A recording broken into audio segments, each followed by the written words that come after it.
99% మనోళ్ళది. హ్మ్. Hi friends and customers, అందరికీ నమస్కారాలు. హైటెక్ పవర్ సొల్యూషన్స్ నుంచి కొత్తగా లాంచ్ అయినటువంటి sunrise water heater number 1 brand and also 10 సంవత్సరాల గ్యారంటీ ఉన్నటువంటి బ్రాండ్. మనకి టెంపరేచర్ బట్టి ఆటోమేటిక్గా హాట్ వాటర్ అనేది డెవలప్ చేస్తుంది. విత్ గ్రాఫైట్ గ్లాస్ క్వాలిటీ, చాలా క్వాలిటీలో నెంబర్ 1 అని మనం చెప్పచ్చు.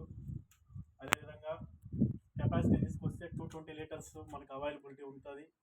Number of persons 5 to 6 add చేసుకొని మనం వాడుకోవచ్చు. One of the best quality and also దీనికి గ్రేజర్ కాయిల్ కూడా యాడ్ చేయడం అంటే జరుగుతుంది. మనం టెంపరేచర్ డౌన్ అయితే క్లైమేట్ బట్టి మనం పవర్ సిస్టమ్ అనేది కూడా దీంట్లో యాడ్ చేసుకోవచ్చు. అదేవిధంగా నెక్స్ట్ గ్యారంటీ విషయానికి వస్తే 10 సంవత్సరాల గ్యారంటీ ఉంది, ట్యాంక్ గ్యారంటీ ఉంది. తర్వాత graphite model number 1 best quality with copper coating plates. కావాలనుకున్నటువంటి వాళ్ళు ఈరోజైతే వెంకటగిరిలో ఇన్స్టలేషన్ చేశాము. మీకు కావాలన్నటువంటి ఎవరికైతే కొత్త ఇళ్ళకి కానీ అదేవిధంగా హాట్ వాటర్ కావాల్సినటువంటి వాళ్ళు కింద నెంబర్కి సంప్రదించగలరు. Thank you.